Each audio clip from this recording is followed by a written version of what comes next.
Hi friend, कैसे हैं आप लोग।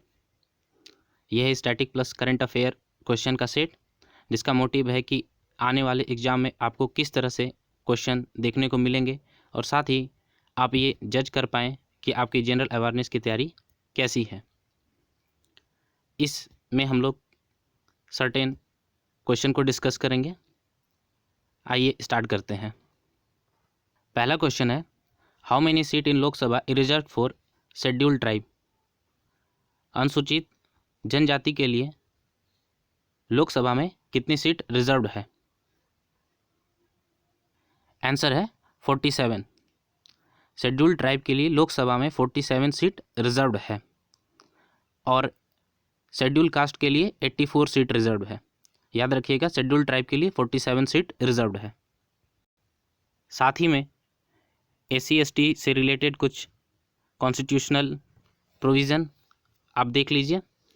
देखिए यहाँ पर आर्टिकल 330 ये बात करता है reservation of seat of SC/ST in the Lok Sabha, और आर्टिकल 332 ये बात करता है reservation of seat of for SC/ST in the legislative assembly of the state, और आर्टिकल 338 बात करता है national commission for ST।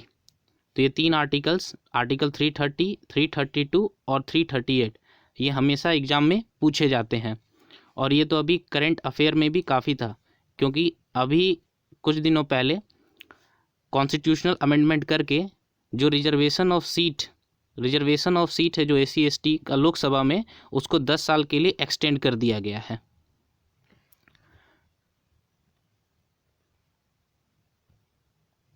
Next question है, who was the first sultan of Delhi to introduce the practice of sijda. Delhi का कौन सा सुल्तान सिजदा practice को introduce किया था। देखिए, सिजदा प्रैक्टिस होता है अपने नील डाउन होना और जो सुल्तान है उसके कदम को चूमना सर झुकाकर। तो ये प्रैक्टिस किस सुल्तान ने इंट्रोड्यूस किया था। ये भी बहुत बार अनेकों एग्जाम में पूछा गया क्वेश्चन है। आंसर लॉक करिए, देखते हैं आंसर इसका क्या है। इसका आंसर है बालबन। बालबन ने सिजदा प्रैक्टिस को इंट्रोड्यूस किया था। नेक्स्ट क्वेश्चन है, NRI डे कब सेलिब्रेट किया जाता है। NRI डे किस दिन मनाया जाता है। आंसर है 9 जनवरी। ये 9 जनवरी को सेलिब्रेट किया जाता है क्योंकि इसी दिन महात्मा गांधी साउथ अफ्रीका से भारत आए थे, और इसके 3 दिन ही बाद 12 जनवरी को नेशनल यूथ डे मनाया जाता है, क्योंकि इस दिन जन्म हुआ था स्वामी विवेकानंद का। और इसके 3 दिन के बाद 15 जनवरी को मनाया जाता है नेशनल आर्मी डे। तो 9 जनवरी को NRI डे, 12 जनवरी को स्वामी विवेकानंद का बर्थडे है, नेशनल यूथ डे, और फिर 3 दिन बाद नेशनल आर्मी डे मनाया जाता है। नेक्स्ट क्वेश्चन है, Kudankulam nuclear power plant is situated in which state of India. किस स्टेट में Kudankulam nuclear power plant situated है। तो आंसर लॉक कीजिए। आइए देखते हैं आंसर क्या है। आंसर है तमिलनाडु। तमिलनाडु में 2 इम्पॉर्टेंट न्यूक्लियर पावर प्लांट है, एक तो आपका कुंडाकुलम है और दूसरा है कपलाकम न्यूक्लियर पावर प्लांट। दोनों के से शुरू हो रहा है। कपलाकम और कुंडाकुलम न्यूक्लियर पावर प्लांट दोनों तमिलनाडु में है। ये मैप के जरिए देख लीजिए कहाँ कहाँ पर न्यूक्लियर पावर प्लांट है। राजस्थान में है Rawatbhata nuclear power plant, Tarapur nuclear power plant है महाराष्ट्र में, और ककरापर न्यूक्लियर पावर प्लांट है गुजरात में, जेटा न्यूक्लियर पावर प्लांट भी महाराष्ट्र में, Kaiga nuclear power plant Karnataka में है, कपलाकम न्यूक्लियर पावर प्लांट यहाँ पर कपलाकम न्यूक्लियर पावर प्लांट तमिलनाडु में है, Kudankulam nuclear power plant Tamil Nadu में है, कैगा आपका कर्नाटक में है, तारापुर महाराष्ट्र में है, ककरापर गुजरात में है, राजस्थान में है, रावतभट्टा है उत्तर प्रदेश में, नरोरा न्यूक्लियर पावर प्लांट है। तो 1 2 3 4 5 6 7 न्यूक्लियर पावर प्लांट बहुत ही इंपॉर्टेंट है। खास करिए कपलाकम न्यूक्लियर पावर प्लांट, क्योंकि अभी यहाँ पर हम लोगों ने फास्ट ब्रीडर न्यूक्लियर रिएक्टर का सफल परीक्षण किया है। तो ये न्यूज़ में भी था कपलाकम न्यूक्लियर पावर प्लांट, यह है आपका महाराष्ट्र में। नेक्स्ट क्वेश्चन है, who among the following women astronaut has set the record to live in space for longest time. तो ये काफ़ी न्यूज़ में ये वुमेन रही थी। वो कौन सी वुमेन एस्ट्रोनॉट है जिन्होंने रिकॉर्ड बनाया है सबसे अधिक दिन स्पेस में रहने का? आंसर है क्रिस्टीना कोच। तो इन्होंने रिकॉर्ड बनाया है सबसे अधिक दिन स्पेस में रहने का। 1 साल से ऊपर तक स्पेस इंटरनेशनल स्पेस स्टेशन में ये रही हैं। और इन्होंने एक और रिकॉर्ड बनाया है ऑल वुमेन स्पेस वॉक करने का। ऑल वुमेन स्पेस वॉक करने का भी रिकॉर्ड इन्होंने बनाया है, क्रिस्टीना कोच ने बनाया है। और सबसे ज़्यादा दिन स्पेस में रहने वाली ये महिला है। भारत के कॉन्टेक्स्ट में अगर हम बात करें तो भारत का एक ड्रीम प्रोजेक्ट है गगनयान, जो कि 3 एस्ट्रोनॉट को स्पेस में 3 से 7 दिन के लिए भेजेगा। इसमें इसरो बहुत ज़्यादा पैसा खर्च कर रहा है, करीबन 10,000 करोड़ का ये प्रोजेक्ट है। और इसमें एक न्यूज़ था जो कि साइंस एंड टेक से रिलेटेड था कि इसरो ने अपना एक रोबोट एग्जिबिट किया है जिसका नाम है व्योममित्रा। तो अगर क्वेश्चन आए एग्जाम में कि व्योममित्रा क्या है, तो ये एक रोबोट है, एक फीमेल रोबोट है जिसको डेवलप किया है इसरो ने, जो गगनयान मिशन में 3 एस्ट्रोनॉट स्पेस में जाएंगे उनको ये हेल्प करेगा। नेक्स्ट है ज्योग्राफी से रिलेटेड क्वेश्चन है, Tehri dam is situated on which river of India. तो आपके ऑप्शन है Mahanadi, Sutlej, C Bhagirathi, D Kaveri. Answer lock कीजिए। आइए देखते हैं इसका आंसर क्या है। आंसर है इसका भागीरथी। और भागीरथी रिवर है उत्तराखंड में। भागीरथी रिवर कहाँ पर है? उत्तराखंड में है। और भागीरथी रिवर और अलकनंदा रिवर कहाँ मिलती है? देवप्रयाग में मिलती है। और वहाँ से इसका नाम हो जाता है गंगा। वहाँ से इसका नाम हो जाता है गंगा। सतलज रिवर में कौन सा है? भाखरा नागल प्रोजेक्ट है। कावेरी रिवर ये भी काफ़ी न्यूज़ में थी क्योंकि तमिलनाडु और केरल स्टेट को इस रिवर के पानी को लेकर काफ़ी टसल था दोनों के बीच में। महानदी ये महाराष्ट्र, तेलंगाना, उड़ीसा में बहती है महानदी। सतलज रिवर बता चुके हैं कि यहाँ पर कौन सा डैम है? भाखरा नागल। भागीरथी पर टेहरी डैम है, ये इंडिया का सबसे बड़ा डैम है। तो याद रखिएगा ये उत्तराखंड में सबसे बड़ा डैम है। नेक्स्ट क्वेश्चन है बायोलॉजी से, which part of brain control the walking of man. तो ब्रेन का कौन सा भाग है जो कि कंट्रोल करता है इंसान के चलने का?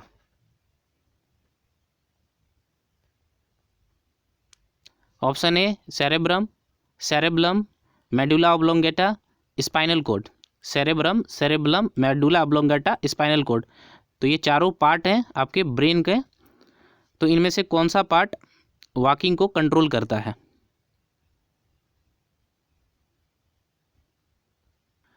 आंसर है सेरेब्रम।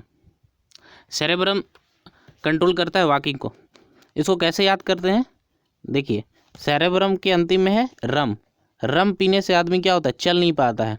रम पीने से आदमी चल नहीं पा रहा है, लड़खड़ाता है। तो इसीलिए इस तरीक़े से हम याद कर सकते हैं। तो सेरेब्रम कंट्रोल करता है वॉकिंग को। एक और याद रखिएगा, मेडुला ऑब्लोंगेटा ये क्या कंट्रोल करता है? बहुत ही फ्रिक्वेंटली इससे क्वेश्चन पूछा जाता है। ये कंट्रोल करता है ब्रीथिंग, हार्ट रेट, ठीक है, और स्नीजिंग। ये सब कंट्रोल करता है मेडुला ऑब्लोंगेटा। स्नीजिंग, कफिंग, ठीक है, ये सब सारा कंट्रोल करता है मेडुला ऑब्लोंगेटा। नेक्स्ट क्वेश्चन है, ये है स्पोर्ट्स से रिलेटेड। तो fork is related to which game. किस गेम में फोर्क टर्म यूज होता है? आपके ऑप्शन है hockey, polo, chess, tennis. Fork जो टर्म है वो किस गेम में यूज होता है? तो आशा करते हैं आपने लॉक किया होगा आंसर। आइए देखते हैं। सही आंसर है चेस। चेस में एक ऐसा सिचुएशन आता है जब एक जो गोटी है वो अपने अपोजिट गोटी के अपोजिट दो गोटी को मारने की क्षमता साइमल्टेनियसली रखता है। जैसे यहाँ पर देखिएगा, यहाँ फिगर में आप देख सकते हैं कि जो वाइट है या तो इसको हिट कर सकता है या तो इसको हिट कर सकता है, तो साइमल्टेनियसली ये दोनों को हिट कर सकता है। तो ऐसे सिचुएशन को हम लोग बोलते हैं फॉर्क। ठीक है, जब एक प्यादा दो प्यादे को मारने में सक्षम है, ये एक गोटी दो गोटी को मारने में सक्षम है, तो ये जो सिचुएशन क्रिएट होता है इसको बोलते हैं फोर्क। और ये फोर्क चेस से रिलेटेड है, याद रखिएगा। क्वेश्चन है मॉडर्न हिस्ट्री से, royal Indian navy mutiny happened in which year.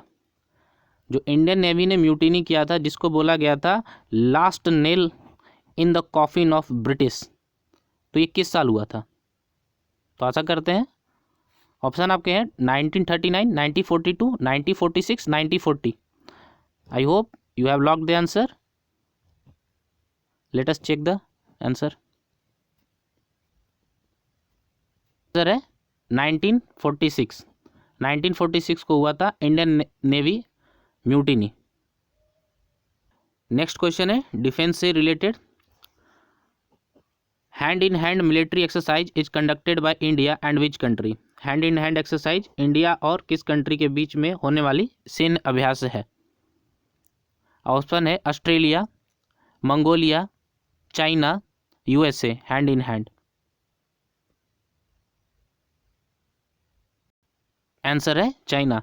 China के साथ हम लोग मिलिट्री एक्सरसाइज करते हैं जिसका नाम है हैंड इन हैंड। ठीक है, आप कमेंट सेक्टर में बताइए मंगोलिया के साथ हम लोग का एक मिलिट्री एक्सरसाइज होता है उसका क्या नाम है, और नेपाल के साथ जो मिलिट्री एक्सरसाइज है उसका क्या नाम है, और रसिया के साथ मिलिट्री एक्सरसाइज होता है उसका क्या नाम है। ये तीन का बताइए आप। मंगोलिया, रसिया और एक क्या बोला, मंगोलिया, रसिया और नेपाल के साथ बता दीजिए। तीन मिलिट्री एक्सरसाइज का नाम बता दीजिए आप कमेंट सेक्शन में। नेक्स्ट है डिफेंस इक्विपमेंट से question. Recently India purchase Chinook helicopter from which country. Chinook helicopter, India ने एक हेलीकॉप्टर खरीदा है, ठीक है, जिसका नाम चिनूक है। वो किस देश से खरीदा है? Option A Russia, B USA, C Israel, D France. I hope you have locked the option. Let's check the answer. Answer है USA, United Nation State of America से खरीदा है। ये वेट लिफ्टर हेलीकॉप्टर है जो कि टैंक जैसे भारी भारी वजन वाले जो डिफेंस इक्विपमेंट है उसको लिफ्ट करके एक जगह से दूसरी जगह तक ले जाने में सक्षम है। और यूएसए के साथ और इंडिया ने एक और हेलीकॉप्टर खरीदा है जिसका नाम है अपाची, और एक और जिस पर बात हो रही है वो है सी हॉक हेलीकॉप्टर। अपाची हेलीकॉप्टर और चिनूक हेलीकॉप्टर ये रिसेंटली इंडिया यूएसए से खरीदा है, तो याद रखिएगा ये बात। आइए नेक्स्ट क्वेश्चन पे चलते हैं। नेक्स्ट क्वेश्चन है हिस्ट्री से, और ये भी फ्रिक्वेंटली आस्क्ड क्वेश्चन है। Which of the following Sikh Guru founded the Amritsar. Amritsar का जो इस्टेब्लिशमेंट है, जो फाउंडेशन है, किस गुरु ने किया है? ऑप्शन ए गुरु नानक, गुरु अंगद, गुरु रामदास, गुरु अमरदास। गुरु नानक, गुरु अंगद, गुरु रामदास, गुरु अमरदास, गुरु रामदास। आइए देखते हैं इसका आंसर क्या है। आंसर है रामदास। गुरु रामदास ने अमृतसर सिटी को बनवाया था, तो याद रखिएगा, काफ़ी इंपॉर्टेंट क्वेश्चन है। गुरु रामदास ने अमृतसर को बनवाया था। आइए चलते हैं नेक्स्ट क्वेश्चन पे।